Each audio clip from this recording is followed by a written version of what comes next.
আল্লাহ কয় সমস্ত মখলুক, শুধু মানুষ না, জিন্ন ইনসান, জীবজন্তু, বাঘ ভাল্লুক, পিপিলিকা, সমস্ত মখলুক যদি একত্রিত হইয়া আমি মাওলার সাথে কথা বলে, একটু জ্যাম লাগে না রে? প্রত্যেকের কথা আমি আলাদা শুনি, আলাদা জবাব দেই। এজন্য আমি যখন বিপদে পড়ে যাই আর কাউকে পাই না, তখন কারে ডাক দেই বলেন তো? কারে ডাক দেই? আরো জোরে বলেন না, কারে ডাক দেই? আল্লাহ। والضحى والليل إذا سجى ما ودعك ربك وما قلى وللآخرة خير لك من الأولى ولسوف يعطيك ربك فترضى ألم يجدك يتيما فآوى ووجدك ضالا فهدى ووجدك عائلا فأغنى فأما اليتيم فلا تقهر وأما السائل فلا تنهر وأما بنعمة ربك فحدث آمنت بالله صدق الله مولانا العظيم وصدق رسوله النبي الأمي الكريم ونحن على ذلك من الشاهدين والشاكرين জামিয়া মাদানিয়া আসাদুল উলুম মাদানীনগর মাদ্রাসা খুলনা কর্তৃক আয়োজিত 2 দিনব্যাপী বার্ষিক ওয়াজ মাহফিলের প্রথম দিবসের সমাপনী অধিবেশনের মাননীয় সভাপতি, অত্র মাদ্রাসার মুহতামিম, প্রতিষ্ঠাতা প্রিন্সিপাল হযরত মাওলানা ইমদাদুল্লাহ কাসেমি সাহেব সহ উপস্থিত হযরতে উলামা ইকরাম, মুরব্বিয়ানে আযম, বিরাদারানে ইসলাম, আমার ছাত্র ও যুবক বাবারা, ছোট্ট ছোট্ট সোনামণিরা, আজ এই মাহফিলে যারা আসছেন দূর দূরান্ত থেকে, তারা সত্যিই এমনিতেই আল্লাহ পাকের ফজল ও করম পাবে।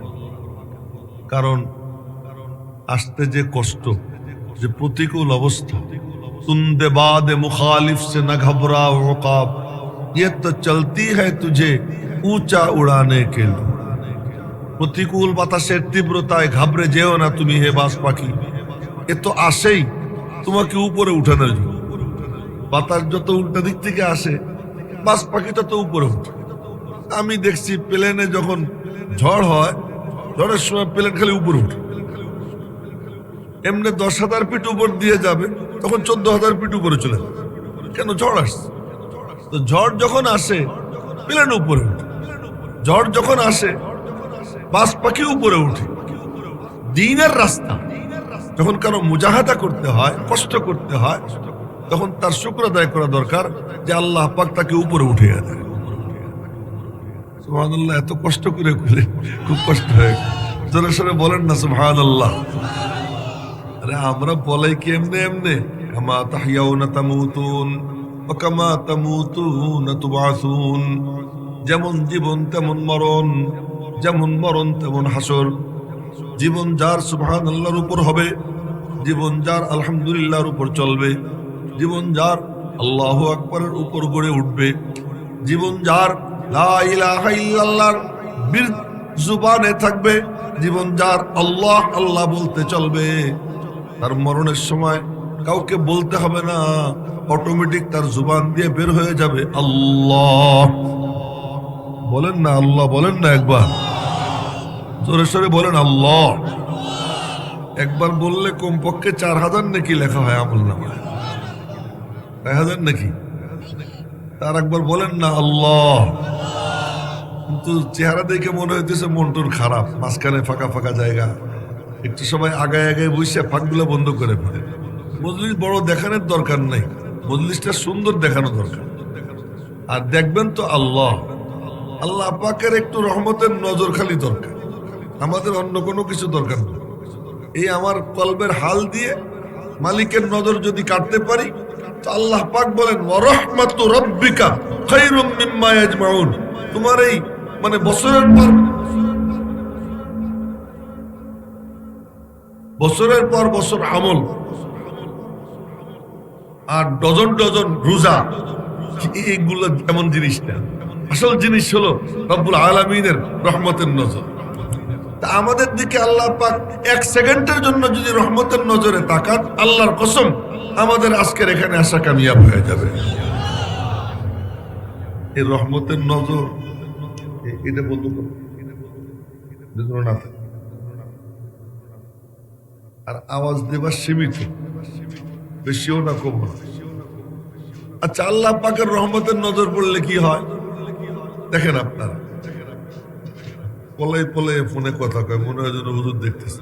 দেখুন কোথাও আমি দেখতেছি আমার সামনে কোনো পিলার টিলার থাকতে একটা কথা আছে। এখন আর কোনো কাম কেউ করেন না, আমি শুধু এদিকে চাইয়া থাকি। তো বলতেছিলাম রহমতের নজর পড়লে কি হয়। মুশরিক কাফের খুব মনোযোগ দিয়ে শুনবো সবাই কথা। দিলের কান দিয়ে শুনলে দিলের মধ্যে আল্লাহ পাক নূর পয়দা করে দেয়। সুবহানাল্লাহ কই তো ভাগাভাগি করতে হয়, কেউ বলবে কেউ বলবে না, সবাই মিলে বলেন সুবহানাল্লাহ। আচ্ছা, পিচ্ছেরাও বলবে, বুড়ারাও বলবে, আলেমরাও বলবে, হুজুররাও বলবে, ছাত্ররাও বলবে, সবাই বলবে। সবাই মিলে দিলে বললে কারটা ভালো লাগে আল্লাহর কাছে আল্লাহ জানে, আমি জানি না, আপনি জানেন না। ওই যারটা ভালো লাগে, যাদেরটা ভালো লাগে, এদের ওসিলা বাকিদের ডাকও আল্লাহ কবুল করে না। এটাই তো মজলিসের বরকত।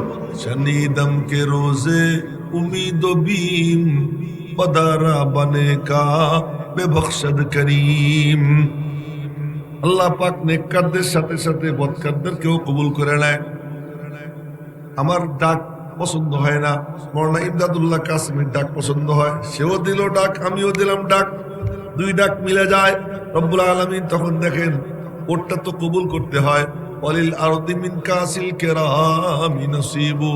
হয় কি এইটা যখন কবুল করতেছি, যা এখন যে কয়জন ডাক দিছে সবারটা কবুল করে নিছে। এই জন্য সবার সাথে তাল মিলাইতে হয়। কেউ কেউ আছে চুপচাপ বসে থাকে, মনে হয় গবেষক, বড় কিছু হয়ে গেছে। আরে বড় কিছু সাইজো না, হ্যাঁ, পাগলদের সঙ্গে মিলে যাও। সবাই জোরে সরে বলেন তো আল্লাহু আকবার। রহমতের নজর পড়লে কি হয় তাই বলতেছিল। আল্লাহ পাকের রহমতের নজর আজকে আমাদের উপর পড়ুক, সকলে বলে আমি। এই যে এই পাক বন্ধ করতে হবে। ওই যে মুরব্বী আমার দিকে চাইয়ে থাকলে হবে না, আর একটু সামনে চলে আসে। ওই যে চশমাওয়ালা মুরব্বীরে কইতেছি, সামনে আসেন, ফাঁক বন্ধ করেন। উনি এখনো শোনেন, এই যে আমি কইছি, একটু কাছে আসেন, কাছে আসেন। আল্লাহ জানে, যাক যাক, ঠিক আছে ঠিক আছে, আস্তে আস্তে আসুন। তো বলতেছিলাম কি, রহমতের নজর পড়লে কি হয়। এই শুনেন, এতক্ষণ যে নাত পড়ছে না, ওই নাতের উপরেই কথা কইতে মন চাইতেছিল, কিন্তু না গুছাইয়া তো কইতে পারি না, তাই আর কি কিছু কথা বলতেছি। আর ওইটাও চলে আসবে এমনি এমনি। রহমতের নজর পড়লে কি হয়। নবীজি হেঁটে যাচ্ছেন, সঙ্গে আবু বকর। আবু বকর তো ছায়া সঙ্গে, ছায়া যেমন সঙ্গে থাকতো, আবু বকর তেমনই সঙ্গে থাকতো। ও যে তাহাজ্জুদের নামাজ পড়ে আসতেন, আর নবীজির রুমে ঢুকেই দিয়ে পরে বাসায় যেত। সুবহানাল্লাহ, ভালো করে কইল না এখনো পর্যন্ত। আচ্ছা, আবু বকর সিদ্দিকের সঙ্গে একসঙ্গে যাইতেছেন। নবীজির খিদা লাগছে, সব কথা সবার কাছে বলা যায় না। মওলানা ইমদাদুল্লাহ কাসেম সাহেবের কাছে কইতে পারি, খিদা লাগছে, একটু খাবার এখনই দেন। কোন কোন মাহফিলে আছে, যাওয়ার পরে বলতে পারি না যে এখনই আমার খাবার দেয়। তারা ইচ্ছা করে যখন দেয় তখন খায়, কিন্তু কারো কারোর কাছে ফ্রি ভাবে বলা যায়। আবু বকর সিদ্দিকের সঙ্গে নবীজি ফ্রি ছিলেন। বলেন, আবু বকর পেটে তো খিদা লাগছে, কি খাওয়া যায়? ওই যে একটা ছেলে বকরি চড়াইতেছে, ওরে গিয়ে বলো একটা বকরির একটু দুধ দোয়াইয়ে দিন। আচ্ছা, তো ওখানে গিয়ে আবু বকর সিদ্দিক বলছে, ভাইয়া এই যে মানে বাদাম বুদাম খাইও না, এদের কাছে এসে বসো। ওই যে তোমার ডাক দিচ্ছে, হ্যাঁ, রঙিন পাঞ্জাবি বল, হ্যাঁ, এই তো মাশাআল্লাহ ভালো ছেলে, চলে আসো, এখন বাদাম টাদাম খাইও না।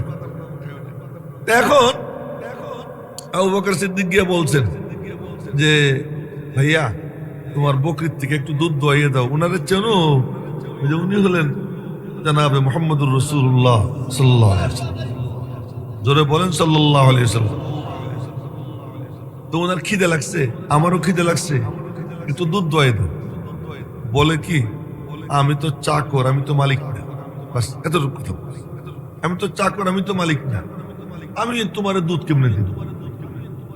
আমি যদি মালিক হইতাম দিতাম। আবু বকর সিদ্দিক এই কথা গিয়ে নবীজির কাছে বলছে। আর এই যে তার আমানতদারি মুশরিক, কিন্তু তার আমানতদারি।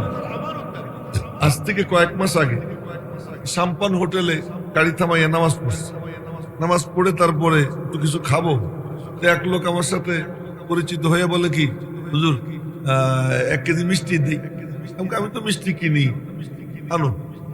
1 কেজি মিষ্টি নিয়ে আসছে। মিষ্টি আনার পরে দাম কত? হুজুর হাদিয়া। তুমি হাদিয়া দিতেছ? তুমি দোকানের মালিক না, কি তুমি কর্মচারী? তুমি কে হাদিয়া দিবা? ধমক দিলাম, তুমি কে হাদিয়া দিবা? দাম কত বলো? 400 টাকা দাম বললো, দিয়ে দেবে। এলো মুসলমান, এলো মুশরিক। সে বলতেছে আমি চাকর, আমি মালিক না। আর রব্বুল আলামিনের রহমতের নজর তার উপরে পড়ে যায়। সুবহানাল্লাহ, একটু জোরে কয় না কেন? সুবহান। আর আল্লাহ পাকের উপর যেই নজর, আল্লাহ পাকের যেই সিফাত যখন তুঙ্গে উঠতো, ওই সিফাতের আসর নবীজির উপর পড়তো। সুবহানাল্লাহ, ভালো করে রাখবেন। এমন সম্পর্ক, আল্লাহ পাক রাগ, নবীজিও রাগ। আল্লাহ পাক খুশি, নবীজিও খুশি। আল্লাহ পাক রব্বুল আলামিনের রহমতে ঢেউ, নবীজিরও রহমতে ঢেউ। আল্লাহ পাকের গজবের আগুন জ্বলে, নবীজিও রাগে অগ্নিশর্মা হয়ে যান। তখন নবীজির জুবান দিয়ে বের হয়, লা ইয়াদখুলুল জান্নাহ মান কানা ফি কলবিহি মিসকালু হাববাতিন মিন খারদালিন মিন বুখলিন। জান্নাতে যাবে না যার অন্তরে একটু সামান্য রাইয়ের দানা বরাবর কৃপণতা আছে, বখিল। ও বখিল জান্নাতে যাবে কি বলতেছে? আচ্ছা, আবার বলতেছেন লা ইয়াদখুলুল জান্নাহ মান কানা ফি কলবিহি মিসকালু হাববাতিন মিন খারদালিন মিন কিবরিন। তার অন্তরে রাইয়ের দানা বরাবর অহংকার আছে, সে জান্নাতে যাবে না। বলে এক সময় বলতেছেন, আর এক সময় বলতেছেন কি, মিয়ারা শোনো, রমজান মাসে যদি কেউ কোনো রোজাদারকে ইফতার করায়, আল্লাহ তাআলা ওই যাকে ইফতার করাইলো তার এক এক অঙ্গের বিনিময়ে এর এক এক অঙ্গকে আল্লাহ জাহান্নাম থেকে মুক্তি দান করে দিবে। ওই একই জুবান। এখন বলতেছেন এইটা, তখন বলতেছেন ওইটা। আমাদের মতো ব্যাককল না হইলে কইতাম সেই সময় কি কইলেন, এখন কি কর। এই জন্য আল্লাহ আমাদেরকে তখন পাঠায় নাই। আশেপাশে যারা ছিল তারা সবাই নবীজির কথা বুঝতো। এখন নবীজি কোন হালাতে আছেন, এখন তার জুবান দিয়ে যা বের হইতেছে, কোন প্রেক্ষাপটে আল্লাহ পাকের কোন সিফাতের আসর নবীজির উপর পড়ছে, এটা সাহাবীরা বুঝতেন। এজন্য আমরা যদি বলি আল্লাহ আমাদেরকে ওই যুগে পাঠাইলেন না কেন, আমরা সব মুনাফিক হয়ে যেত। একটা নয় এমন থাকতো, সব মুনাফিক হয়ে যেত। আল্লাহ পাক আমাদেরকে যখন আমরা উপযুক্ত, যে সময়কার উপযুক্ত, ওই সময় আল্লাহ আমাদেরকে পাঠাইছেন। किस्मत दी हर शख्स को कस्साम अज़ल ने, किस्मत दी हर शख्स को कस्साम अज़ल ने, जिस शख्स को जिस चीज का काबिल नजर आया। আল্লাহ পাক নবীজির সান্নিধ্যে তাদেরকে পাঠাইছেন যারা নবীজির উপযুক্ত ছিলেন। আল্লাহ পাক মাওলানা ইমদাদুল্লাহ কাসেমের কাছে ওই ছাত্রগুলোই পাঠাইছেন যারা ওনার উপযুক্ত। উনি যদি মনে মনে বলেন এর থেকে ভালো ছাত্র পাওয়ার যোগ্য আমি, ভুল। ওই ছাত্ররা যদি মনে করে এর থেকে ভালো উস্তাদ পাওয়ার যোগ্য আমি, এইটাও ভুল। বন্টন করেন কে? আর যদি বলো বন্টন করেন কে? তো সাহাবীরা বুঝতেন। এদিক ওদিক চোখ কেউ দিবেন না, সব মনোযোগ দিয়ে এদিকে তাকান। এ বাবা যুবক, চোখ এদিক ওদিক ঘুরেও না, একটু আজকে কষ্ট করো, দেখবা বড় ফায়দা আছে। এদিক ওদিক কেউ থাকবো না। তো বলতেছিলাম এবার আল্লাহ পাকের রহমতে জোশ আসছে, নবীজিরও রহমতে ঢেউ উঠছে। নবীজি বললেন, আবু বকর ওরে গিয়ে বলো যে বকরির দুধ নাই, ওই বকরির থেকে দুধ খাইলে ওর কোনো আপত্তি আছে? আবু বকর গিয়ে বলে, তোমার যে বকরির দুধ নাই, যদি ওই বকরির থেকে দুধ খাই তোমার কোনো আপত্তি আছে? তা কেন আপত্তি হবে না? নবীজি গিয়া যে বকরির স্তনে দুধ নাই, ওর স্তনে খালি হাত শোয়াইছেন আর দুধে ভরে গেছে। সুবহানাল্লাহ, একটু জোরে করলে কিছু সমস্যা ছিল, আরো জোরে বলেন সুবহানাল্লাহ। এই আওয়াজটা যদ্দূর যাবে অদ্দূরের গাছপালা তরুণতা পাক পাখালি জীবজন্তু ফেরেশতা ধূলিকণা সবাই এই সুরে সুর মিলাবে, আর ওদের যত সব আল্লাহ পাক আপনাদের আমলনামায় দান করে দিবে। এটা হলো মজলিসের বরকত, হলো মজলিসের কি। এখন দুধে ভরে গেছে, দুধ ধোয়াইছে, দুধ ধোয়াইয়া নবীজি কিছু খাইছেন। আমাদের মতো দুধ জ্বালাইয়া খাইতেন না, দুধের উপরে পানি ছিটাইতেন, পানি ছিটানোর পরে ফেনা নিচে পড়ে যেত, ফেনা নিচে যাওয়ার পরে ওই দুধ নবীজি খাইতেন, কাঁচা দুধ, তাজা দুধ। আর আমরা দুধ জ্বালাইয়া জ্বালাইয়া এর আসল নষ্ট করে তারপরে খাই, এজন্য ফায়দা হয় না। নবীজি কি স্বাস্থ্যের অধিকারী ছিলেন, কোন সময় পেটে অসুখ, আর এই যে কাদিয়ানী অফিসে দৌড়াদৌড়ি, 24 ঘন্টা একবার যাইতেন বাথরুম, 24 ঘন্টা কি একবার। বিবিরাও কুন্না নাখরুজু লাইলান ইলা লাইলিন, যে আমরা বাথরুমে যাইতাম এক রাত থেকে আরেক রাত, এরকম ফিটনেস ছিল। নবীজি দুধ খাইলেন, আবু বকররে খাওয়াইলেন, আরো কিছু দুধ তারে দিলেন। এই দৃশ্য দেখা সে কলেমা পড়ে মুসলমান হয়ে গেছে। আচ্ছা, খালি মুসলমান হয়েছে তাই না, মুসলমান হয়েছে তাই না, মুসলমান হওয়ার পরে এখন বলে কি কিসের গোড়ার ডিমের রাখালগিরি, এই বেতনের কি দরকার আমার, আমি যারে পাইছি, আমি যারে পাইছি, যেই নূর ভিতরে পাইছি, এই নূর পাওয়ার পরে আর রাখালগিরি বাখারগিরি এইগুলো চলে। এবার নবীজির পিছে পিছে ছুটছে। এই জন্য ওরা কইতো কি সাহেব জাদুঘর, জাদুঘর কিসের জাদু, আল্লাহ পাকের প্রেমের আগুন জ্বালাইয়া এগুলোর নবীজি পাগল বানাইয়া দিতেন, পাগল হয়ে যেত, পিছে পিছে ছুটছে। এখন চাকরি বাকরি সাইডে দিয়ে নবীজির কাছে গেছে। নবীজি দেখলেন যোগ্যতা খুব ভালো, ভালো তার ভিতর প্রতিভা ভালো। তা বললেন, তুই আমার কাছে কাছে থাকিস, এখনো নাম বলিনি, কাছে কাছে থাকিস, কাছে কাছে থাকে, কাছে কাছে থাকে। এরপরে কয়ে মাঝে মাঝে যা জিজ্ঞেস করতে হয় আমার কাছে আসবি। আইসি বলে আসসালামু আলাইকুম ইয়া রাসূলুল্লাহ, আদখুল, আসতে পারি। যায়, প্রশ্ন এক একটা করে, তো প্রশ্ন করার পরে নবীজির দিল খুশ হয়ে যায়। আরে এত সুন্দর সুন্দর প্রশ্ন করে। হুসনে পর আশিক নেহি হো, आशिक हो इन चार पर, रफ्तार पर, गुफ्तार पर, नाज पर, अंदाज पर। সাদা চামড়া দিয়া মালিকের নজর কাড়া যায় না, 6.5 ফিট লম্বা হইয়া মালিকের নজর কাড়া যায় না, 5 মণ ওজন হইয়া মালিকের নজর কাড়া যায় না। মালিকের নজর কাড়া যায় দিলের হাল দিয়া, জজবা দিয়া। ওই যে দিলের জজবা, তার এই জজবা নিয়ে নবীজির কাছে যায়। আর নবীজি একদিন বললেন, কে তুই আমার কাছে আসবি, এত ঘন ঘন আসিস, তোর এতবার অনুমতি নিবি দরকার নাই, অনুমতিরই দরকার নাই, যখন মনে চায় তখন ঢুকবি। দেখেন তামাশা, যখন মনে চায় তখন ঢুকবি। আশ্চর্য কারবার।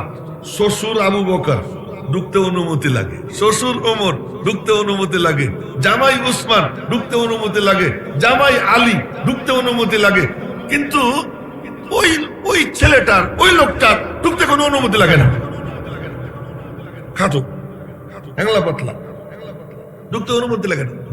নবীজি বলে দিলেন, ইজদুকা আন তারফাল হিজাব ওয়া আন তাসমা সাওয়াদি হাত্তা আনহাকা, তোকে অনুমতি দিয়ে দিলাম, যখন মনে চায় তখন ঢুকবি, হ্যাঁ আমি নিষেধ করলে ঢুকিস না।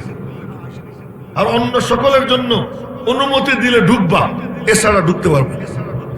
এই ব্যস্ত। কিছুদিন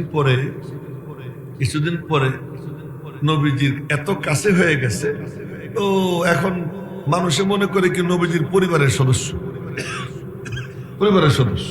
কি দিয়া হয়েছে? ওই একটা জিনিস, কি মুশরিক অবস্থায় সে তার আমানতদারি দেখাচ্ছে, আমানতদারি দেখাচ্ছে। এরপরে কি হয়? এরপরে হয় কি, আল্লাহ আল্লাহ, নবীজি বলে, ইয়া রাসূলুল্লাহ, কি এই যে আপনি সফরে বের হন, আমারেও সাথে নিয়ে কাচ্চা 40, সফরে যাওয়ার সময় কয় কি, বালিশটা আমারে দেন, কাচ্চা দাও, তো ওই অজুর পানির লোটাটাও আমারে দিলাম। এরপরে যখন গিয়ে কোথাও ঢুকবেন, জুতো জোড়া কাউরে দিয়েন না, আমারই দেন। অজুর পানির লোটা, নবীজির বালিশ, নবীজির জুতা, এই তিনটা বহন করে। দাম এত মালিকের কাছে হয়ে যায়, আসমানের থেকেও উপরে উঠে যায়। এত দাম, এত দাম, এত দাম। একদিন নবীজি বললেন, আমার একখান মিসওয়াক ভেঙে দাও। মিসওয়াক ভাঙার জন্য গাছে উঠছেন। গাছের নাম হলো আরাক। এই আরাকের ডাল দিয়ে নবীজি মিসওয়াক করতেন। হারে রুচি আমার নবীজি। আরাকের মিসওয়াক এত চমৎকার যে ওটা দিয়ে মিসওয়াক শুরু করলে একদম এখান থেকে শুরু করছে এই পর্যন্ত পুরোটা দিয়ে মিসওয়াক করা যায়। এক কোনো সময় দুর্গন্ধ হয় না, খুব মজা মজা। তো পয়সা নিছেন, পরে বলবো আমার নবীজি কেমন, পরে বলবো। তো ওই মিসওয়াক ভাঙার জন্য উঠছেন। তো উঠছেন উপরে। তো ওনার রান মনে করেন আমার এই জায়গার মতো মোটা রান। রান যদি এখানের মতো মোটা হয় তাহলে এই জায়গাটা কেমন হবে? আর রাগ করেন না, বেয়াদবি নিন না, তাহলে এই জায়গা কেমন হবে? রান যদি এমন হয় তাহলে এই জায়গা কেমন হবে? মানে ওই উপরে উঠা ডালের উপরে বৈশা দুই ঠ্যাং ঝুলিয়ে দিছে। সাহাবীরা নিচের দিকে তাকাই দেখে কি মনে হয় যেন পাখির দুই ঠ্যাং ঝুলতেছে। পাখির ঠ্যাং হাইসে দিছে, সাহাবীরা হাইসে দিছে। নবীজি আবার সব দেখতে হাইসে দিছে। তোমরা হাসলা কেন? আমরা বলে কইতাম এমনি হাসছি। এই জন্য আল্লাহ আমাদেরকে তখন পাঠায়নি। তারা বলেন ইয়া রাসূলুল্লাহ, ওর পা দুইখান দিকে হাসছে। নবীজি বললেন, জানিস ওর পায়ের দাম কত, ওজন কত? কত?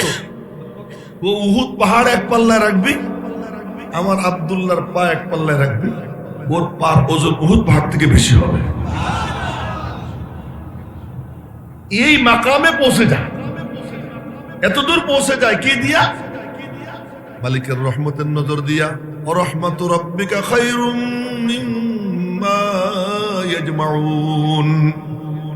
এজন্য আয়েশা মনে মনে গল্প সল্প করতে হয়। ভালো করে শুনেন কি বলতেছে। কোন মজলিসে বসে মনে মনে মালিকের সাথে গল্প সল্প করতে হয়। আইসি মালিক তোমার দরবারে, ইয়াহিয়া মাহমুদের কাছে কিচ্ছু নাই, আনোয়ারুল করিম যশোরী সাহেবের কাছেও কিচ্ছু নাই, মওলানা ইমদাদুল্লাহ কাসেমী সাহেবের কাছেও কিচ্ছু নাই। দেনেওয়ালা তুমি, ইন্দ্রা তো ইন্দ্রা। আমার নবীজি বলতেন ইন্নামা আনা কাসেম, আমি বন্টনকারী, আমি বন্টনকারী। দেনেওয়ালা আল্লাহ, আমি দেই না, দেয় কে? জোরে বলেন না, কে দেয়? তো নবীজি দেবার পারেন না, আমি কেমনে দিব? আমি কেমনে দিব? পীর বুজুর্গরা কেমনে দিব? দেনেওয়ালা কে? আল্লাহ কারে দেয়? ওই আবার ওই শের পড়ি, উসনে পর আশিক নেহি হো, आशिक हो इन चार पर, रफ्तार पर, गुफ्तार पर, नाज पर, अंदाज पर। जुबाনের কথার অনেক দাম, হাঁটার ভঙ্গিমার অনেক দাম, বসার ধরনের অনেক দাম। কথা, বডি ল্যাঙ্গুয়েজ, মনের ভাব। মনের ভাব তো মাওলা ছাড়া কেউ জানে না। মনের ভাব আবার আমার নিয়ন্ত্রণেও না। কথা ভালো করে বুঝবে, মনের ভাব আমার নিয়ন্ত্রণেও না। রব্বুল আলামিন তার কুদরতি দুই আঙ্গুলের ফাঁকে সবার অন্তরগুলোকে রাইখে দিয়েছেন। সহিহ হাদিস, নবীজি ইরশাদ ফরমান, কুলুবু ইবনি আদম বাইনা ইসবাইনি মিন আসাবির রহমান ইউকাল্লিবুহা কাইফা ইয়াশা। তাকাই থেকে বয়ান শুনতে হয়, নিচের দিকে তাকাইয়া না। ওই যে মুরব্বীরে কয়ে দেন, চোখ আমার দিকে রাখবে। কোনো জোলাজুলিও নেই। জোলাজুলি মজলিসের মধ্যে সুন্নতের খেলা। ঝুলবেন না কেউ, স্থির হয়ে আমার দিকে তাকাই থাকবে। এবং এইটাই আদব। আর আদব যার থাকবে দিবে আল্লাহ তাকে। তো নবীজি বলেন, সমস্ত বনি আদমের অন্তরগুলো আল্লাহ পাকের কুদরতি দুই আঙ্গুলের ফাঁকে। এই জন্য নবীজি দোয়া শিখাইছেন, এই দোয়া করিস, ইয়া মুকাল্লিবাল কুলুব সাব্বিত কলবি আলা দীনিক, ইয়া মুসাররিফাল কুলুব সাররিফ কলবি আলা তাআতিক। দিল তো তুমি পাল্টাও। তুমি মসজিদের দিকে ঘুরেই দিলে আমি কেমনে সিনেমা হলের দিকে যাব? তুমি ওয়াজ মাহফিলের দিকে ঘুরেই দিলে আমি কেমনে যাত্রার মঞ্চে যাব? কোরআনে কারীম তিলাওয়াতের দিকে তুমি আমার দিল যদি ঘুরাইয়া দাও, আমি কেমনে গান বাজনা শুনবো? মালিক, সব তো তোমার হাতে। মালিকের কাছে দোয়া করো, ইয়া মুকাল্লিবাল কুলুব সাব্বিত কলবি আলা দীনিক। তবে তোমার যেটা করতে পারো সেটা কি পারো? নিজের বডিটাকে তৈরি করতে পারো, বডি ল্যাঙ্গুয়েজটাকে সুন্দর করতে পারো। আর মনে মনে বলো, মালিক বডি তো আমার নিয়ন্ত্রণে, আমি আমার বডিটাকে সুন্দর করে সাজাইলাম। সুন্দরের ব্যারোমিটার কি? কোন পালায় মাইপা সুন্দর বানাবো? আবু বকর কেমনে বসতো ইতিহাস দেখ, ওমর কেমনে বসতো ইতিহাস দেখ, উসমান কেমনে বসতো ইতিহাস দেখ, হযরত আলী কেমনে বসতেন ইতিহাস দেখো। হযরত আলী বলেন যে আমরা যখন নবীজির সামনে বসতাম আমাদেরকে দেখে মনে হইতো মরা গাছ। মানে আপনারা বলেন মরা গাছ কি নড়ে?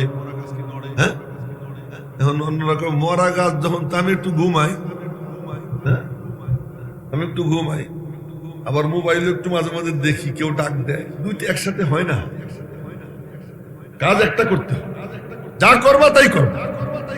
নামাজ পড়লে নামাজই পড়ো, গল্প করলে মজা করে কতক্ষণ গল্পই করো, কোরআনে কারীম তেলাওয়াত করলে সবসময় মনোযোগ দিয়ে তেলাওয়াতই করো, বয়ান শুনবা তো দেহ মন একত্রিত করে বয়ানই শোনো, এটা একটা ইবাদত। এই সময় বসে বসে তসবিহ টিপ্পা এটা বড় নাফরমানি। এই সময় তসবিহ টিপাটা এটা বেয়াদবি। এই সময় মনোযোগ দিয়ে শোনো, দিল দিয়ে শোনো। দিলের মধ্যে যখন একটা আয়াত যদি ঢুকে যায়, একটা দ্বীনের কথা ঢুকে যায়, আল্লাহ পাক দিলের হাল বদলাই দিবে। এখন কি করব? সাহাবীদের মতো রং ধরে এরপরে বলবো কি, এই আমার কথা ভালো করে শুনে, সাহাবীদের মতো রং ধরে বলবো আল্লাহ রংটা বানাইছি উপরের, ভিতরটা তো আমার হাতে না, ভিতরটা তো তোমার হাতে, আমার ভিতরটা তুমি ওদের মতো বানাই দাও। তেরে মাহবুব কি রব शबाहत लेके आया हो, हकीकत तो उसको कर दे, मैं तो सूरत लेके आया हो। মালিক তোমার মাহবুব বান্দাদের রূপ ধারণ করছি, আমিও দুই চোখ এই চেয়ারে যে বসা তার দিকে দিয়ে রাখছি, আমি একটু নড়াচড়া করতেছি না। হযরত আলী বলছেন মরা গাছের মতো, আমরাও মরা গাছের মতো হয়ে গেছি, রূপটা ধরলাম, ভিতরটা তুমি তাদের মতো বানাইয়া দাও। এমন জজবা নিয়ে যে বসবে আমি কসম খাইতে পারি আল্লাহ পাক তাকে মাহরুম করবে না। তার সিনায় মালিক তার কুদরতি নুরানি পাইপ লাগাইয়া হেদায়েতের নূর তার সিনায় পৌঁছাইয়ে দিবে। রাজি আছি নি এমনি বসতে ইনশাআল্লাহ? হ্যাঁ, নড়বো চড়বো না, স্থির হইয়া তাকাই থাক। তো বলতেছিলাম কথা মেলা দূর চলে গেছে যে আমাদের উদ্দেশ্য আল্লাহ পাকের রহমতের নজর কামান। এই উদ্দেশ্যে কে কে একমত আছেন হাত উঁচু করে দেখেন। আল্লাহ পাকের রহমতের নজর কামাই করবো তো ইনশাআল্লাহ। আল্লাহ তুমি হাতগুলো কবুল করো। আর ওই নজর যদি পড়ে যায়, जोश में आए जो दरिया रहम का, गब्र सद साला हो फखरे औलिया। আল্লাহ পাকের রহমতে যখন জোশ এসে যায়, আল্লাহ তাআলা নর্দমার কীটকে উঠাইয়া জান্নাতের বাদশা বানাইয়া দেয়। জন্য রহমতের নজর কাড়ার জন্য ওইরকম মনে মনে গল্প সল্প করতে হয়। সবাই বসা, প্রত্যেকের জন্য আল্লাহ আলাদা, মনে রাখবেন প্রত্যেকের জন্য আল্লাহ আলাদা, কোনো জ্যাম লাগে না, কোনো জ্যাম লাগে না। মৌলানা ইমদাদুল্লাহ কাসেমের সাথে যদি কেউ কথা বলতে যায়, এই পাশ থেকে বলে ওই পাশ থেকে বলে, তো বলবে কে চুপ কর, এটা শুনে নেই, এটা শেষ করে পরে ওরটা শোনে। আল্লাহ কয় সমস্ত মখলুক, শুধু মানুষ না, জিন্ন ইনসান, জীব জন্তু, বাঘ ভল্লুক পিপিলিকা, সমস্ত মখলুক যদি একত্রিত হইয়া আমি মাওলার সাথে কথা বলে, একটু জ্যাম লাগে না রে। প্রত্যেকের কথা আমি আলাদা শুনি, আলাদা জবাব দেই। এজন্য আমি যখন বিপদে পড়ে যাই আর কাউকে পাই না, তখন কারে ডাক দেই বলেন তো? কারে ডাক দেই? আরো জোরে বলেন না, কারে ডাক দেই? আল্লাহ। আরে আল্লাহর কথা বলতে গেলে তো অন্যদিকে আর যাওয়া যাবে না। কেমন আল্লাহর আল্লাহ? আমি আমার নিজের জীবনে একদিন দেখছি, একদিন না 2 দিন তো আমার পুরো মনে আছে, আরো অনেক দিন আছে। 2 দিনের একদিন হলো আরিচা ঘাটে ওই যে ডাইল আছে না, ডাইল, প্রাণ ডাইল, প্রাণ ডাল, এটা খাইতেছিলাম বাসে বসে, তখন আমার গাড়ি ছিল না। প্রাণ ডাল মুখে দিছি আর ইউরো লেমন আমার হাতে, তখন ডাল দিছি, ডাল এখানে আটকে গেছে আর নিচে নামে না। কাউরে কিছু কইতেও পারি না, ডাইনের লোক বসা, ওইদিকে লোকজন, কাউরে কিছু বলতে পারি না। ওই যে ডাইল এখানে দিছি আর নিচে নামে না, মনে মনে বলতেছি এইটাই আমার শেষ, কাউরে কিছু বলতেও পারতেছি না। হঠাৎ করে দেখি ডাইল নিচে নামে গেছে, কে নামাই দিল? যারা বলেন না কেন মাইদা, এরকম নিজেদের জিন্দেগির ঘটনা মনে করবেন। অনেক রাতের বেলায় শুয়ে থাকি, তাই না? কানের ছিদ্র খোলা, নাকের ছিদ্র খোলা, কেউ কেউ আছে দুই ঠোঁট খুইলা ঘুমায়, মুখ দিয়ে দম ছাড়ে ঘুমের মধ্যে। এরকম লোক আমি নিজে দেখছি, আপনারা দেখছেন কিনা আমি জানি না। পোকা টোকা আশপাশ দিয়ে ঘোরে, হয়তো পায়ে কামড় দেয়, হাতে কামড় দেয়, কিন্তু কানের মধ্যে ঢোকে না, নাকের মধ্যে ঢোকে না, ঠোঁটের মধ্যে ঢোকে না। বলে কেন ঢোকে না? আল্লাহ কয় জানিস না আমি রব? লাহু মুআক্কিবাত মিন বাইনি ইয়াদাইহি ওয়া মিন খালফিহি ইয়াহফাযুনাহু মিন আমরিল্লাহ। রব্বুল আলামিন বলেন, আরে আমি আল্লাহ কি এমনে এমনে রব নাকি? বানাইছিও, আবার তোর হেফাজতের ব্যবস্থাও করছি, তোর নাশকুনুমা, তোর বাড়ন্ত, এ সব কিছুর ইন্তজাম করছি, নিগরানিও করি 24 ঘন্টা। তুই যখন ঘুমাই থাকিস, আমি আল্লাহ তোর নিরাপত্তায় তোর ঠোঁটের উপর ফেরেশতা বসাইয়ে দিয়ে রাখছি, তোর কানের কাছে ফেরেশতা বসাইয়ে দিয়ে রাখছি। কুরআনে কারীমের আয়াত, লাহু মুআক্কিবাত মিন বাইনি ইয়াদাইহি ওয়া মিন খালফিহি ইয়াহফাযুনাহু মিন আমরিল্লাহ। হাদিসে পাকে নবীজি বলেন, ফেরেশতা নিয়োগ করা, কিন্তু যখন তাকদীর ফয়সালা হয়ে যায়, আল্লাহ কয় ফেরেশতা সরে যা, ফেরেশতা তখন সরে যায়। আর বাকি সময় ওই ফেরেশতা কি করে? হেফাজত করে। জোরে বলবেন না আল্লাহু আকবার। কেমন আল্লাহ, আল্লাহ না সেই আল্লাহ। তো কথা অনেক দূর চলে যেতেছে, এত ছড়াই গেলে পরে আবার গোটাবো কেমনে, মুশকিল হয়ে যাবে। এই জন্য কথা গোটাই আনতেছি, বেশি লম্বা করব না। মেরে মোহতারাম ভাইও, তো বলতেছিলাম যে আল্লাহ জাল্লা জালালুহু আম্মা নওয়ালুহু, তিনি আমাদেরকে এখানে বসাইছেন আইনা এই প্রতিকূল অবস্থার মধ্যে, যে কঠিন এখান দিয়ে আসা। একটু মনে মনে সিদ্ধান্ত নিয়ে নেই, আজকে যেন আল্লাহ আমাদের দিকে রহমতের নজরে তাকায়। এমন কিছু মালিকদের দিলের হাল কি করবো দেখা। আর যদি রহমতের নজরে একবার তাকায়, বাস আমার জিন্দেগি কামিয়াব, আমার আর কিচ্ছু লাগবে না। আমার কথা বলতেছি, আমার কিচ্ছু লাগবে না। আপনাদেরকে আর কিছু দরকার আছে নাকি? আল্লাহ পাক যদি রহমতের নজরে একবার তাকায়, আর কিছু দরকার আছে? বাস ওই একটু রহমতের নজর কামাই করার জন্য একটু আদবের সাথে সবাই বসি, রূপটা সুন্দর করি, আল্লাহ পাক যেন রহমতের নজরে তাকান। এখন শোনেন কি বলতে চাই। সূরা দোহা পড়ছি আমি আপনাদের সাথে। সূরা দোহা, এটা মনে হয় এখানে অনেকের মুখস্থ আছে। সূরা দোহার মধ্যে আল্লাহ পাক রব্বুল আলামিন আজীব আন্দাজে এই সূরাটা শুরু করছে। ওয়াদ-দুহা, মাহবুব তোমার নূরানি চেহারার কসম। দুহা মানে চাষতের সময়। ইমাম রাজি রহমতুল্লাহি আলাইহি তাফসীরে কবীরের মধ্যে বলেন, এর আর একটা তাফসীর আছে কি, ওয়াদ-দুহা নবীজির নূরানি চেহারার কসম। আল্লাহ কইতেছেন, দোস্ত তোমার চেহারার কসম। ওয়াল-লাইলি ইযা সাজা, অন্ধকার রজনীর কসম না, বরং তোমার চুলের কসম। আল্লাহ পাক চেহারার কসম খায়, চুলের কসম খায়। চুলের কসম খায় বলে কি, মা ওয়াদ্দাকা রাব্বুকা ওয়া মা ক্বালা, আরে তোমারে আমি ছাড়িনি, তোমার উপর আমি রাগও হইনি। এর আগে একটা কথা বলে নেই, আমার নবীজি কেমন, ওইটা আগে বলে নেই। আল্লাহ পাক নবীজির জন্য সবচেয়ে সেরাটা চয়েস করছেন। বলেন কি? সবচেয়ে সেরাটা। পৃথিবীর মধ্যে সেরা বংশ মুজর, মুজরের 500 শাখা, ওই 500 শাখার মধ্যে সেরা হলো বনু হাশেম। এই বনু হাশেমকে আল্লাহ চয়েস করছেন নবীজির জন্য। একবার সুবহানাল্লাহ কয়ে ফেলেন।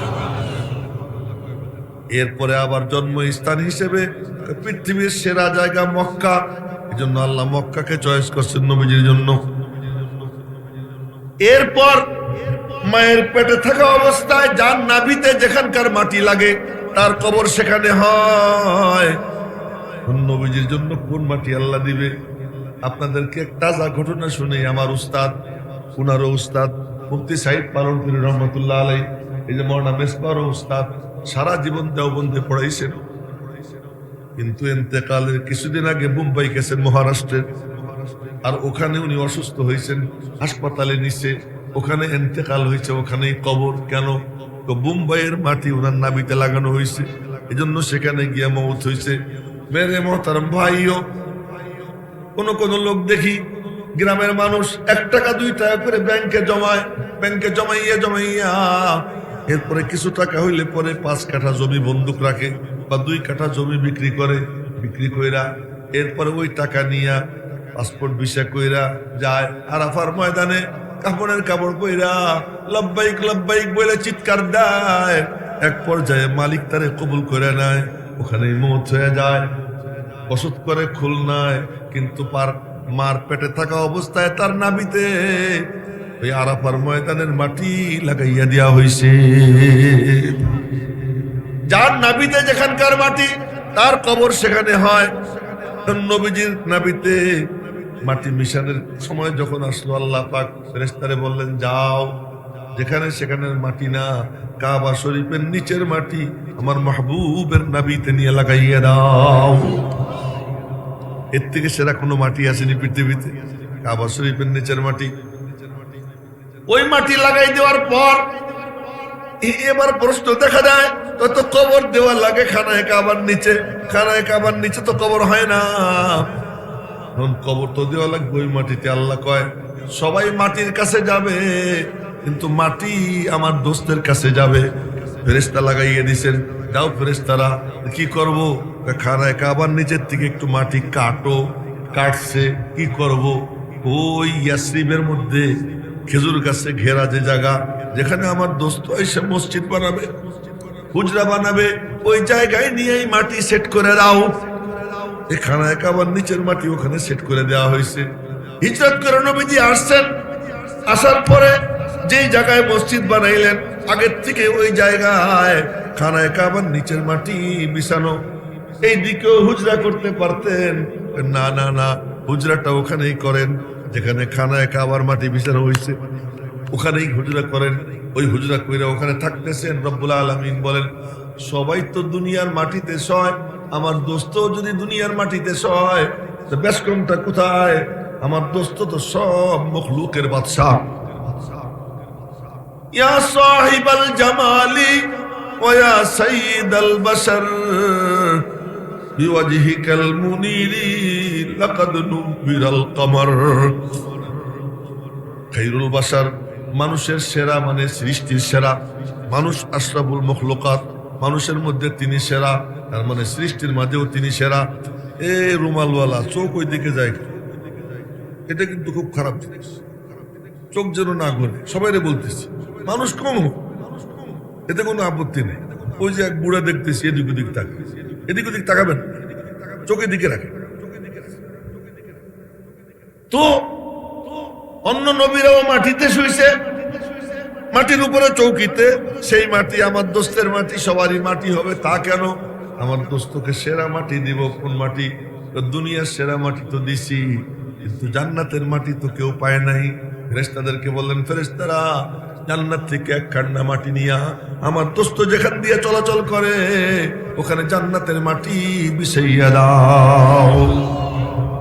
ধরে বলেন না আল্লাহু আকবার। জান্নাতের মাটি বিছিয়ে দিয়েছেন।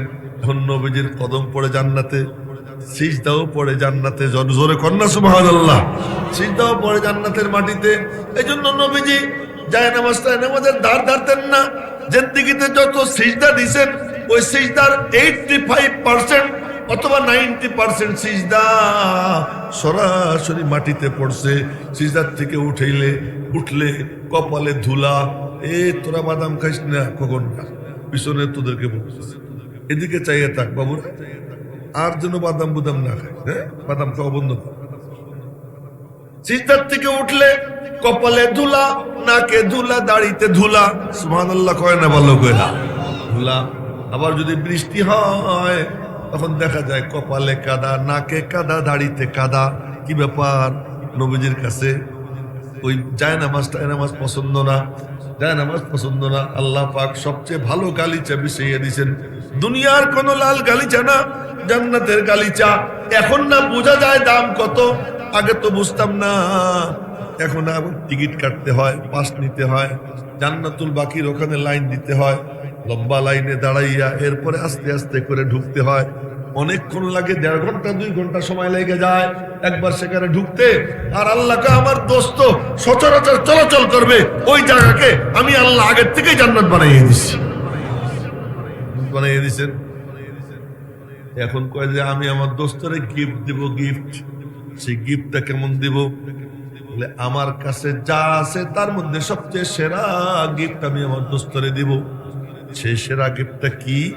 সেই সেরা গিফট হলো আল্লাহ পাকের কালাম কোরআন। এর থেকে সেরা থাকলে আল্লাহ ওইটা দিতেন। এর থেকে সেরা কোনো জিনিস আল্লাহ পাকের কাছে নাই। নবীজি আরশে আজিম থেকে দামি, নবীজি খানায়ে কাবা থেকে দামি, নবীজি কুল মখলুকাত থেকে দামি, কিন্তু আল্লাহ পাকের কালাম নবীজির থেকেও দামি। ধরে বলেন না আল্লাহু আকবার। এই গিফট আল্লাহ পাক নবীজিকে দিয়েছেন। এর থেকে সেরা কিছু থাকলে ওইটা আল্লাহ তাকে দিতেন। আল্লাহর খাজানা এর থেকে সেরা কোনো কিছু নাই। যদি এর থেকে সেরা থাকতো ওইটাই আল্লাহ দিতেন। নবীজিকে সব ব্যাপারে সেরা দিয়েছেন, এখানে এসে বুঝি কমটা দিয়েছেন। এখানেও কি দিয়েছেন? সেরাটা দিয়েছেন। আর এই সেরাটার অনুভূতি নবীজির অন্তরে এমন ভাবে আসছে, খুব মনোযোগ দিয়ে শুনেন। এখন আমরা শুনি কি যে অমুকে উচ্চ শিক্ষিত, উচ্চ বিদ্যালয়, উচ্চ মাধ্যমিক বিদ্যালয়, বিভিন্ন বিদ্যালয়ের সামনে, আর এটা কি মাদ্রাসা, এ কি হাফেজ, এ কি উচ্চ শিক্ষিত। কি হয়েছে? ব্যারিস্টার। কি হয়েছে? ডক্টর। কি হয়েছে? ডাক্তার। কি হয়েছে? মাস্টার। সব টর টর টর। বলেছে কি টর টর, এ কি হাফেজ। আরে ব্যাকল হাফেজ। হাফেজ তার সিনার মধ্যে ওই দৌলত, যে দৌলত আল্লাহ নবীজিকে দান করছে। আলেম তার সিনার মধ্যে ওই দৌলত, যে দৌলত আল্লাহ পাক নবীজিকে দান করছে। মাদ্রাসা ওই জিনিস এখানে বিতরণ করে, যেই জিনিস নবীজি বিতরণ করতে গিয়ে বলতেন ইন্নামা আনা কাসিম আল্লাহু ইউতি, বন্টন করি আমি, দেয় আমার আল্লাহ। ওইটা মাদ্রাসা। এখন কই যে উচ্চ শিক্ষিত, উচ্চ শিক্ষিত কে? যে ডক্টর হয়। আর হাফেজ যে, সে কিসের উচ্চ শিক্ষিত? মৌলানা যে, সে কিসের উচ্চ শিক্ষিত? হাফেজ। বড় বড় শিল্পপতিরা তাদের সিদ্ধান্ত কি? মাদ্রাসায় কিছু টাকা দিব, পোলা দেব না। মাদ্রাসায় টাকা পয়সা দিয়ে গরিব মিসকিন পড়াবো, ছেলে পেলে দেব না। কেন? আমার ছেলে পেলে ওরা উচ্চ শিক্ষায় শিক্ষিত হবে। আর এই ফকির মিসকিন যারা, আমার মালিকের কাছে এতিম বড় পছন্দ, অন্ধ বড় পছন্দ, গরিব বড় পছন্দ, রিক্সাওয়ালার ছেলে পছন্দ। আমি আপনাদেরকে দেখাই, এই আমার মোবাইল এখন লেটেস্ট, সবচেয়ে দামি। এই মানে 17 এটা, যে দেখে অনেকে চিনে ফেলেছে, আইফোন 17। মানে এই ফোনটা আমি এখান থেকে নামার সময় কার কাছে রাখবো? যার উপরে আমার আস্থা। আমি মনে ইমদাদ সাহেবরে বলবো রাখেন, আমি একটু যাইতেছি, ওনার কাছে রাখবো, আমি যাত্রার কাছে দিব না। আল্লাহ পাক তার কালাম সবচেয়ে দামি, তারে দেয় যার উপরে আল্লাহ পাকের আস্থা হয়। আমার আল্লাহর আস্থা হয় তার উপরে, তার উপরে রহমতের নজর পড়ে, তার উপরে আস্থা আল্লাহ তারে দেয়। পাইছি আইনা কোন সালমান ফার্সি 13 উস্তাদের ঘাটের পানি খাইছে, শুনে 13 উস্তাদের ঘাটের পানি খাইছে, বাপের কাছ থেকে পলাইছে। যে উস্তাদের কাছে আসে কি যে কপাল, ওই গোড়াটি মরে যায়।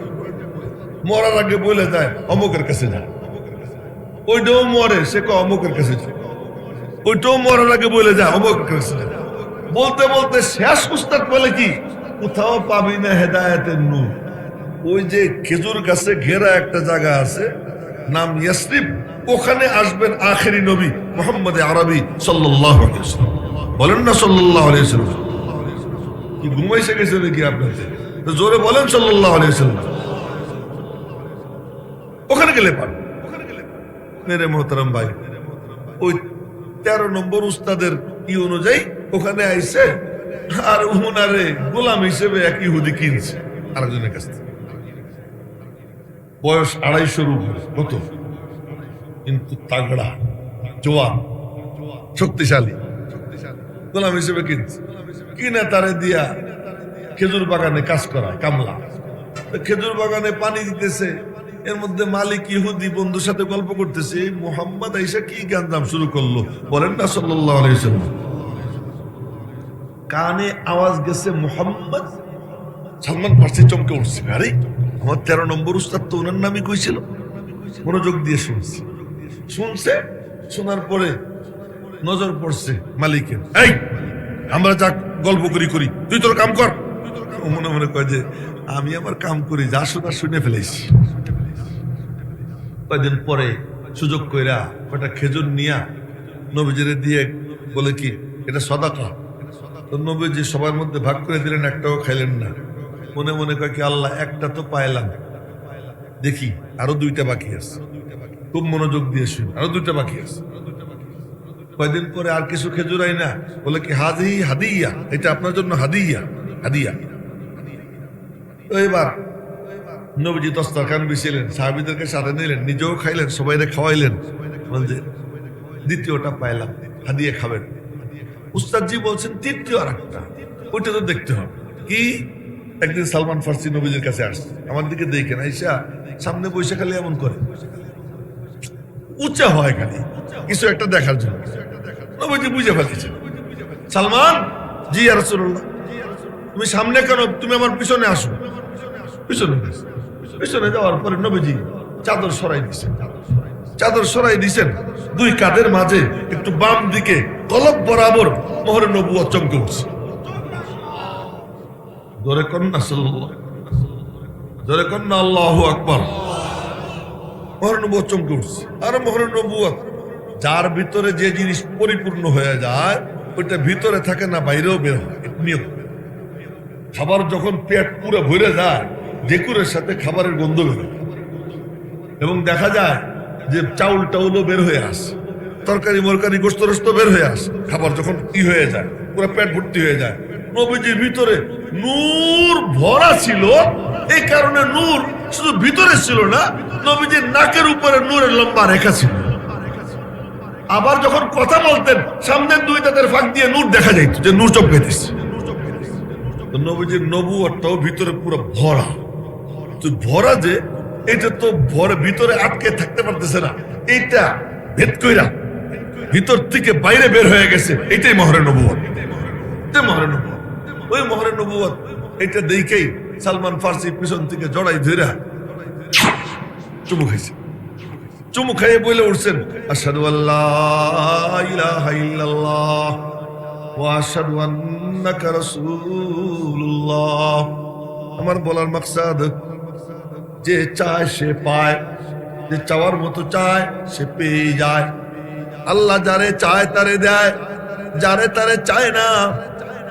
এক্সেপশনাল এমন আছে, কাউকে আল্লাহ তাআলা শিকলে বাইন্ধা জান্নাতে নেয় ঘটনা, কিন্তু স্বাভাবিক নিয়ম কি, যে মালিকের দিকে হাঁটা দেয়। রব্বুল আলামিন বলেন, ওয়াল্লাযীনা ইহতাদাউ যাদাহুম হুদা ওয়া ইয়াজিদুল্লাহুল্লাযীনা ইহতাদাউ হুদা। যে আমার দিকে আসতে চায়, আমি আল্লাহ আমার কুদরতি হাত দিয়ে ধইরা টাইনা আমার আরো কাছে নিয়ে আসি। আসতে চাইতে হবে তো মনটা দিয়া। তো বলতেছিলাম সবচেয়ে সেরা জিনিস যেটা, ওইটা আল্লাহ নবীজিকে দিয়েছেন। সবচেয়ে সেরা হলো আল্লাহ পাকের কালাম কোরআন। এর থেকে সেরা আর কোনো কিছু নাই, ওইটা নবীজিকে দিয়েছেন। ফাঁকে একটা কথা বলে দিই, সেরা গিফট, সেরা ইন্তজামে আল্লাহ দেন, বলেন না আল্লাহু আকবার। সেরা গিফট, সেরা ব্যবস্থাপনায় আল্লাহ দান করেন। কোরআনে কারীম আল্লাহ দান করছেন কেমনে, কোন কায়দায়, এটা লক্ষ্য করুন। কোন কায়দায় দান করছেন? সুবহানাল্লাহ, সুবহানাল্লাহ, আজীব কায়দা। কি কায়দা? দোস্ত, জিব্রাইল রে আমি কি করে ফেলাইছি, ইনটেক করে ফেলেছি। ইনটেক কি? ইনটেক, ইন্নাহু লাকাউলু রাসূলিন কারীম যী কুওয়া ইনদা যিল আরশি মাকিন মুতাঈন সাম্মা আমিন। জিব্রাইল ইনটেক, খুব ভদ্র, 1 নম্বর, খুব উচ্চ মর্যাদা সম্পন্ন, 1 নম্বর। যী কুওয়া, খুব শক্তিশালী, যেখানে সেখানে যাবার দেই না। ইনদা যিল আরশি মাকিন, আমার কাছে ইনটেক করে রাখছি, পরে কোথাও যাবার দেই না, আমার কাছেই থাকে। আল্লাহর নজর তো সবখানে আছে, এরপরেও আল্লাহ কয় কি আমার কাছেই রাখি। ইনদা যিল আরশি মাকিন মুতাঈন, কারো হুকুম মানতে হয় না, তার হুকুম সবাই মানে। জোরে কর না আল্লাহু আকবার। কারো হুকুম মানতে হয় না, মুতাঈন, তারে আমি লিডার বানাইছি, লিডার।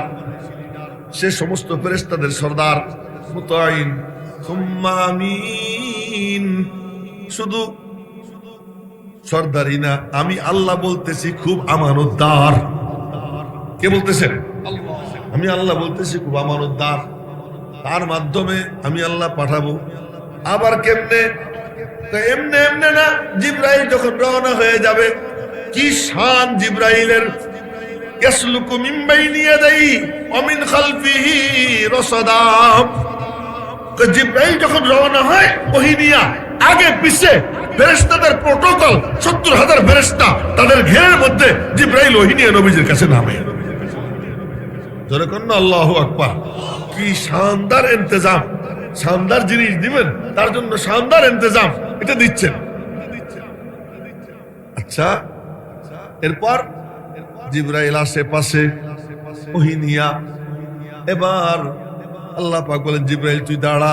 জিব্রাইল দাঁড়ায়। রব্বুল আলামিন আরশে আযীম থেকে তেলাওয়াত করেন। জিব্রাইল ওখানে দাঁড়াই থাকে। জিব্রাইলের জুবান দিয়ে আওয়াজ বের হয়। আওয়াজ বের হয় কি আওয়াজ? ওই টাইলসের উপরে শিকল টানলে যেমন আওয়াজ হয়, কাসিলসিলাতিন আলা সফওয়ান, মরমর পাথরের উপরে শিকল টানলে যেমন আওয়াজ হয়, তেমন একটানা আওয়াজ, এমন আওয়াজ, এমন একটা। আমি দেখাইলাম আর কি, একটা আপনাদেরকে শুনাইলাম আমার মতো কইরা। শিকল টানলে যেমন আওয়াজ হয়, ওইরকম আওয়াজ, একটানা আওয়াজ। ওই আওয়াজ হয় কিসের আওয়াজ? কেউ বলেন এটা জিব্রাইলের পাখনার আওয়াজ, কেউ বলে জিব্রাইলের ফেরেশতা সুলভ আওয়াজ। ইমাম বুখারী বলেন এটা আর কোন আওয়াজ না, বলে কোন আওয়াজ? এই আওয়াজ ডাইরেক্ট আল্লাহ পাকের আওয়াজ। যারা বলেন না আল্লাহু আকবার। তো আল্লাহ পাকের আওয়াজ আছে, আমাদের মতো না। লাহু সাউতুন লাইসাত কাসওয়াতিনা, লাহু ইয়াদুন লাইসাত কাইদিনা, ওয়া লাহু আরজুলুন লাইসাত কারজুলিনা, ওয়া লাহু আবসারুন লাইসাত কাবসারিনা, ওয়া লাহু ওয়াজহুন লাইসাত কাওজুহিনা। রব্বুল আলামিনের চেহারা আছে, আমাদের চেহারার মতো না। তার চোখ আছে, আমাদের চোখের মতো না। তার হাত আছে, আমাদের হাতের মতো না। তার আওয়াজ আছে, আমাদের আওয়াজের মতো না। তার পা আছে, আমাদের পায়ের মতো না। কোরআন হাদিসে, বুখারী শরীফের হাদিস, জাহান্নাম চিৎকার দিবে। কোরআনে কারীমের আয়াত, জাহান্নাম বলতে থাকবে। আল্লাহ পাক প্রশ্ন করবেন, হালিম তালাতি, তোর পেট ভরছেনি? আর ও উত্তরে বলবে, হাল মিন মাজিদ, আরো আসেনি। আল্লাহ বলবেন তোর পেট ভরছেনি, ও বলবে আরো আসেনি। আর জান্নাত সেও বলবে, আল্লাহ আমারও পেট ভরে নাই। আল্লাহ পাক জান্নাতের জন্য নতুন মখলুক বানাবেন। মনে মনে মাঝে মাঝে বলি, দুনিয়াতে যদি না আসতাম, ওই সময় যদি আল্লাহ বানাইয়া জান্নাতে দিয়ে দিত, ওর মধ্যে থাকলেই ভালো হইতো। তো জাহান্নাম চিৎকার দিবে, আরো চাই, আরো চাই। রব্বুল আলামিন জান্নাতের জন্য নতুন মখলুক বানাবেন। আর ওয়ায়াযাউর রব্বু তাবারাকা ওয়া তাআলা কদমাহু আলান নার, আল্লাহ পাক তার কদম মুবারক জাহান্নামের উপরে রাখবেন। বুখারী শরীফের হাদিস। আর তখন জাহান্নাম ক্যাচ ক্যাচ করে আওয়াজ করে চেপে যাবে। ফাতামতালিউ ওয়া তাকুলু কাত কাত কাত, তখন ওইটা ভরে যাবে আর কত কত ক্যাচ ক্যাচ আওয়াজ করতে থাকবে। তো বোঝা গেল আল্লাহ পাকের পা আছে, কিন্তু আমাদের পায়ের মতো না। আল্লাহ পাকের হাত আছে, আমাদের হাতের মতো না। আল্লাহ পাকের আওয়াজ আছে, আমাদের আওয়াজের মতো না। যদি আওয়াজ নাই থাকতো তো মুসা আলাইহিস সালাম কি ঘোড়ার ডিম শুনছিলেন? আওয়াজই তো শুনছেন, কিন্তু কেমন? মুসা আলাইহিস সালাম নিজেও বলতে পারতেন না। জিজ্ঞেস করলে একটু বলেন তো কেমন আওয়াজ? তা তো বলতে পারি না, কিন্তু আওয়াজ পাইছি। চতুর্দিক থেকে আওয়াজ আসছে, কি চমৎকার, কি মজাদার। ये समझाने की बात नहीं है बल्कि समझने की बात है। এটা বোঝানোর জিনিস না, এটা উপলব্ধির জিনিস, উপলব্ধি করতে হয়। তো মুসা আলাইহিস সালাম শুনছেন, বোঝা গেল আওয়াজ আছে, আল্লাহ পাকের ওই আওয়াজ। ওই আওয়াজ আমার আওয়াজ যেমন হরেন দিয়ে বের হইতেছে। জিব্রাইল নবীজির পাশে দাঁড়াইয়া আল্লাহ পাক তিলাওয়াত করেন। ওই সময় নবীজি ঠোঁট নাড়ান, জিহ্বা নাড়ান। আল্লাহ পাক বলেন, অমন করো কেন? ঠোঁট নাড়াও কেন? জিহ্বা নাড়াও কেন? মনে মনে বলেন, মালিক তুমি কি বোঝো না কেন নাড়াই? তোমার কালাম যেন ছুঁইটা না যায়। একটা অক্ষর যেন ছুটে না যায়, সব যেন আমার সিনার মধ্যে জমে যায়। এই জন্য এমন করি। রব্বুল আলামিন বলেন, তোমার এত কষ্ট করার দরকার নাই, তুমি চুপচাপ শুনতে থাকো, চুপচাপ শোনেন। আল্লাহ পাক বলেন, তুমি চুপচাপ শোনো, আমি দায়িত্ব নিলাম, তোমার সিনায় জমা করে দেব। তোমার কলবটাকে আমি আল্লাহ পয়সা নিছি আমার সেরা আমানত দেওয়ার জন্য। তোমার কাম চুপচাপ শুনে যাওয়া। নবীজি চুপচাপ শোনেন। এরপরে ফাইদা জাহাবা জিবরাইল, জিবরাইল যখন চলে যায়, দেখি যা বলছে পুরো আমার সিনার মধ্যে সংরক্ষিত হয়ে গেছে। জোরে বলেন না সুবহানাল্লাহ। এখানে একটা ছোট্ট তথ্য দিই আপনাদের। কোরআন শরীফের সর্বনিম্ন নাজিল হয়েছে একবারে 11 অক্ষর।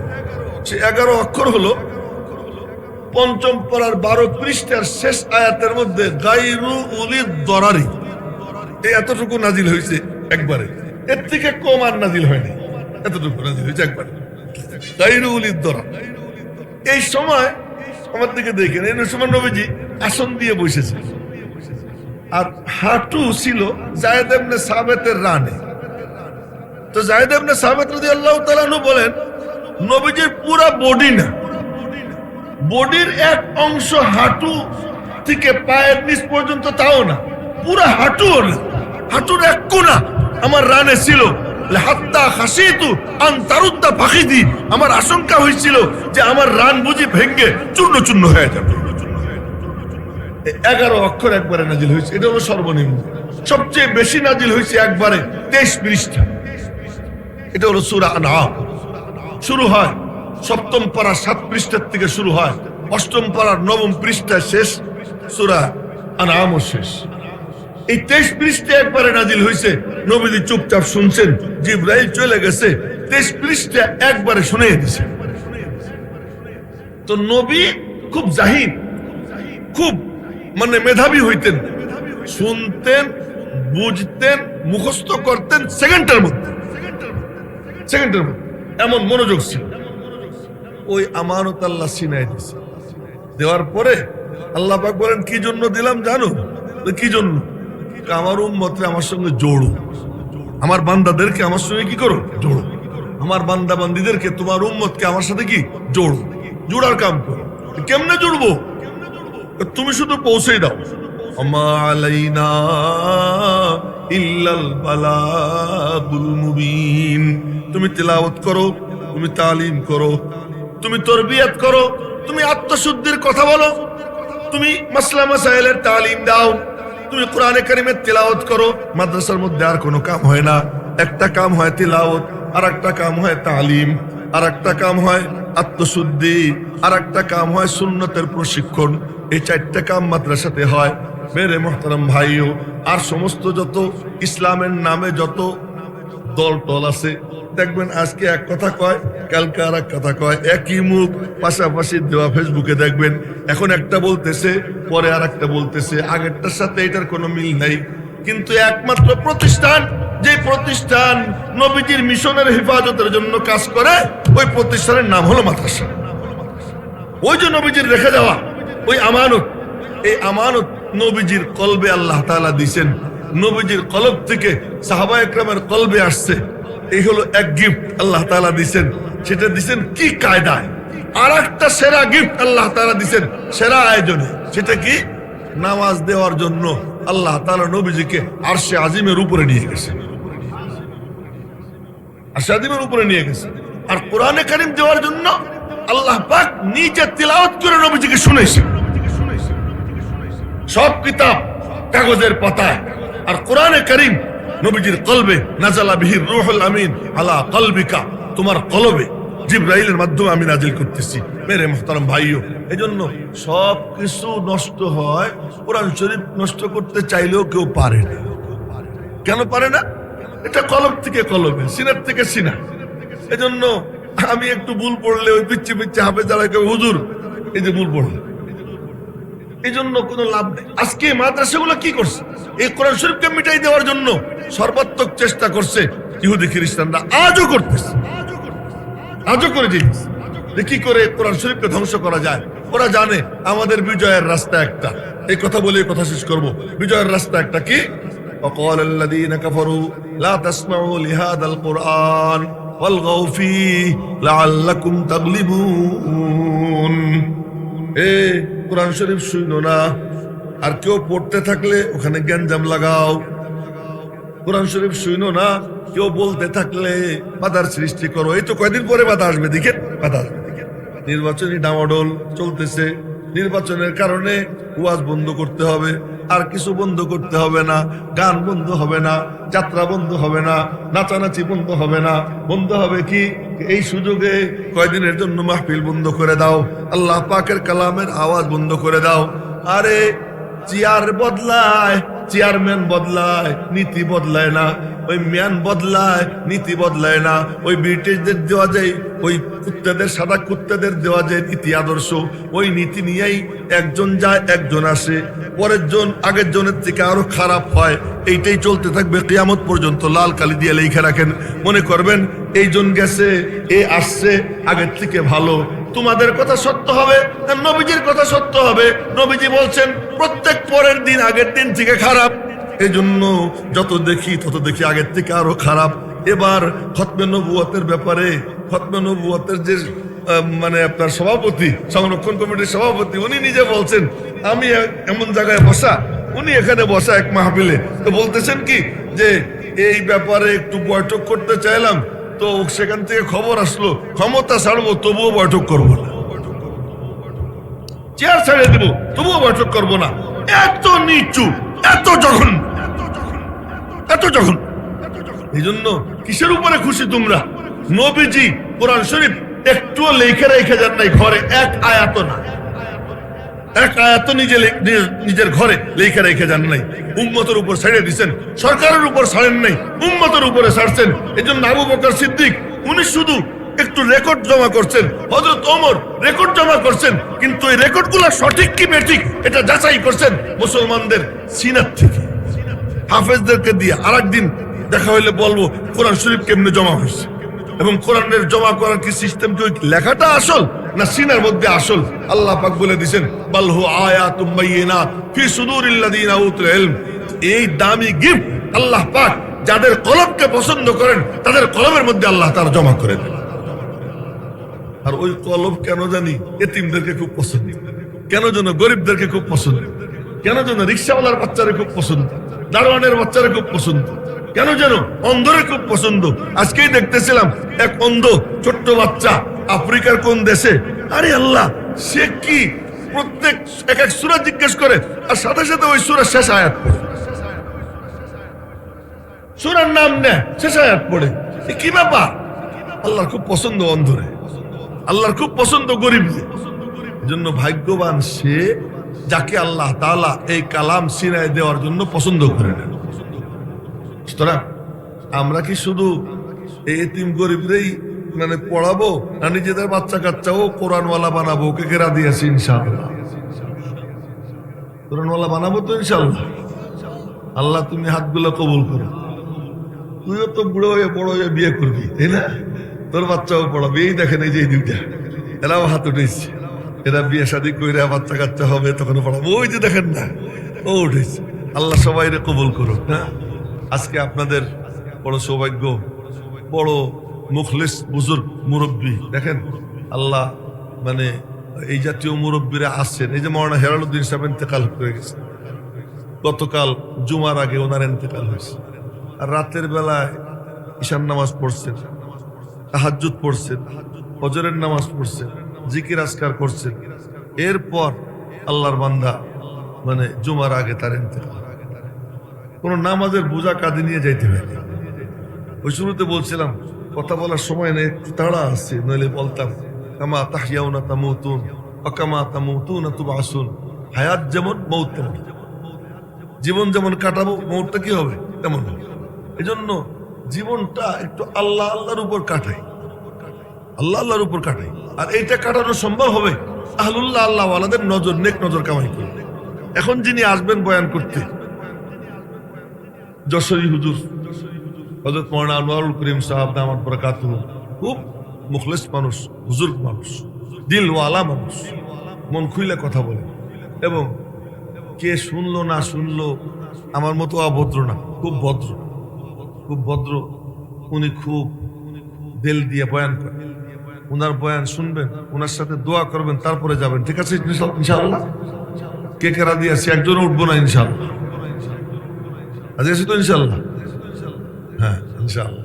সবাই বসবেন, আখেরি দোয়া করে তারপরে ইনশাআল্লাহ যাবেন।